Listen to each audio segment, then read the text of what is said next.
Hello, I am Kiran Ramprasad, a first-year student at Georgia Tech. Join me in this podcast as I focus on the kinds of help that colleges provide to students with mental health issues. We will research the roots of mental health treatment, along with its development over the years, current manifestations, present barriers, and possible solutions. According to a national survey done by the National Alliance on Mental Illness in 2011, the most common sorts of mental health issues found on college campuses today are depression, bipolar disorder, anxiety, post-traumatic stress disorder, attention deficit hyperactivity syndrome, and substance abuse. The two most popular conditions related to those mental illnesses are insomnia and suicide. In many U.S. colleges and universities today, there exists pressure in both getting into college and staying there. For many, the competition for college can begin as early as middle school. The standards for college admission, particularly among elite institutions, have become phenomenally high. Once admitted to college, students face tuition that has doubled over the past 10 years, immense volumes of college work, stress to succeed, friendships and intimate relationships, alcohol and drugs, sexual development issues, and peer pressure. These stresses are shared among students from all colleges, no matter the size, location, and environment. A college student with a serious mental illness provided a short narrative of her experience in the American Journal of Orthopsychiatry. She said, and I quote, "I started school, and it was a totally different system than I was used to. I sunk into a deeper depression because lots of things seemed so complicated. I remember that I was so sleepy from the medication I was taking that I could not stay awake in class. At times, my depression was so bad that I could walk outside on a bright, sunshiny day, and I would think that it was midnight. That is how dark, desperate, and deep the depression was." End quote. Colleges across the country are reporting large increases in the prevalence and severity of mental health conditions experienced by students attending their schools. According to the National Alliance on Mental Health Issues, over the past year, more than 25% of college students have been diagnosed or treated by a professional for a mental health condition. More than 80% of college students felt overwhelmed by all they had to do, while more than 45% felt that things were hopeless. With this increase in mental health issues on college campuses, there has been an increase in the treatment and services for students. The choice and combination of treatment and services selected depends in most cases on the type of mental illness, severity of symptoms, availability of options, and decisions made by the individual. According to Dr. David Kraft, a psychiatrist at Northwestern University, in his journal entitled 100 Years of College Mental Health, published in the Journal of American College Health, the first student health service was provided at Amherst College in 1861. From that year, colleges and universities began to develop student health services that focused on physical illnesses. These programs emphasized healthy exercise for students to avoid emotional problems. In 1910, Stuart Peyton, a psychiatrist, organized the first dedicated mental health service for students with personality development problems at Princeton University. This was in response to an observation that many well-qualified Princeton students were leaving school without completing their courses of study because of emotional and personality issues. Specialists soon established other similar programs at University of Wisconsin, Washburn College, Dartmouth College, Vassar College, and Yale University.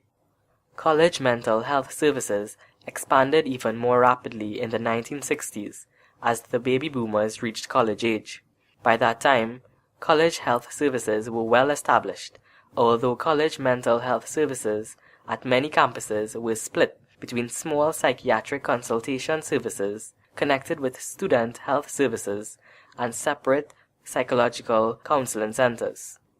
Throughout the 20th century, the number of mental health professionals in the United States increased dramatically.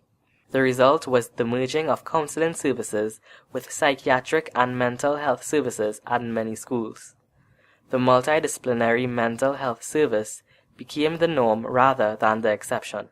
Today, counseling centers are the main places at colleges where students with mental health issues and conditions can go to seek help.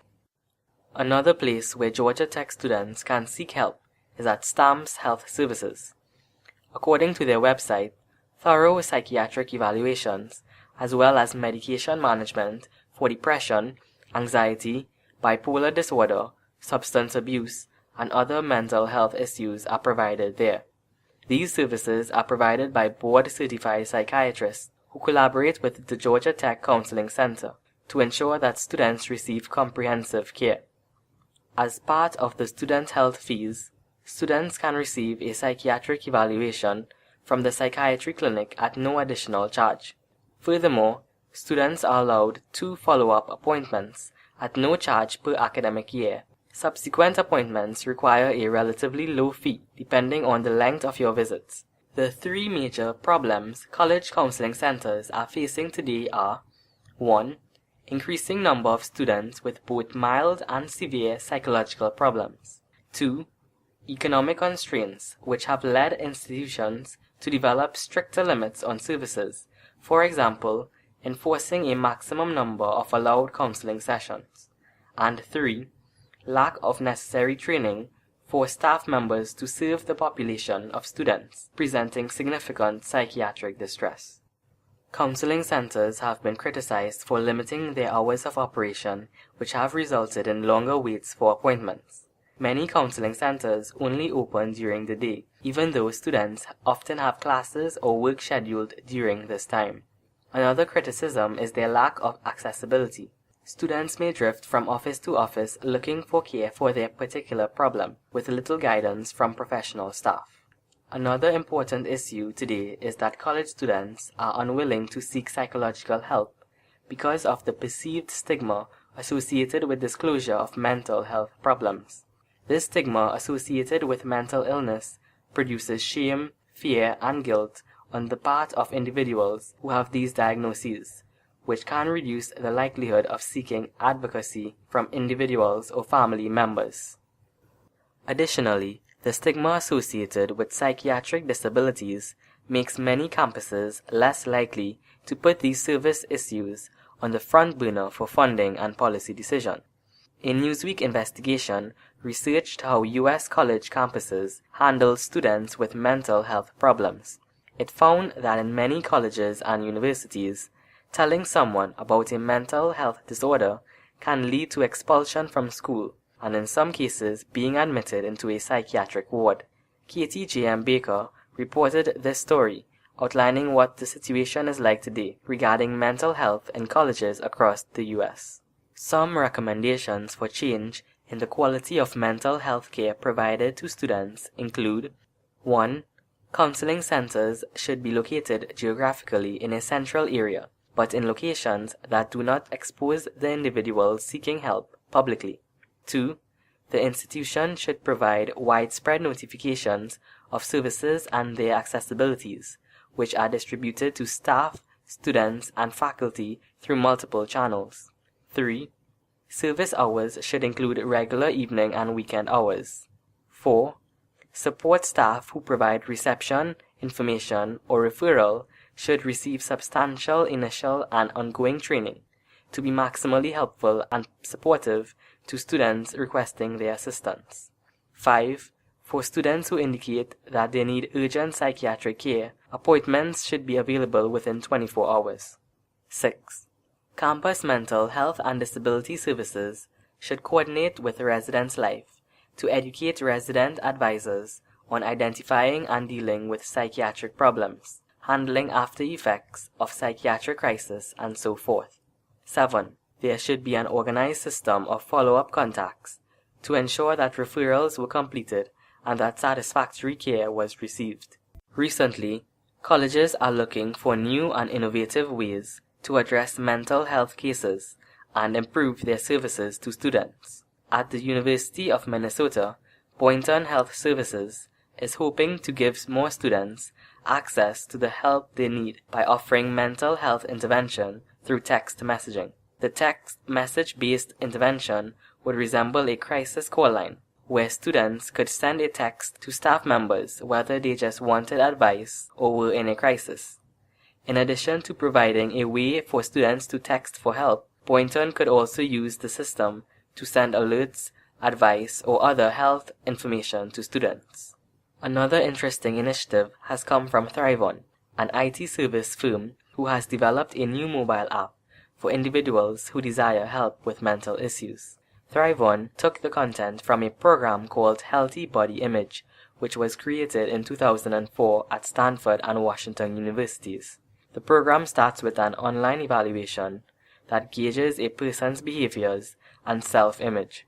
Based on those results and Thrivon's algorithms, each user is assigned to a custom 10-week program that meets his or her specific needs. That program includes reading material, journal entries, and virtual coaching that can be accessed via web or mobile apps. Mental illness is without a doubt a growing problem among college students today. Thus, colleges are required to provide services to help those individuals cope with their conditions. Counseling centers are the main places on campuses where students can obtain that help. Despite facing numerous challenges, these centers continue to strive to achieve efficiency and produce a higher standard of mental health care. In this age of technology, there is an increasing interest in developing modern and innovative services using text messaging and mobile apps to identify and treat college students with mental health issues. With the continued collaboration among students, staff, counselors, professionals, parents, and others, the lives of thousands of individuals can be improved and ultimately saved.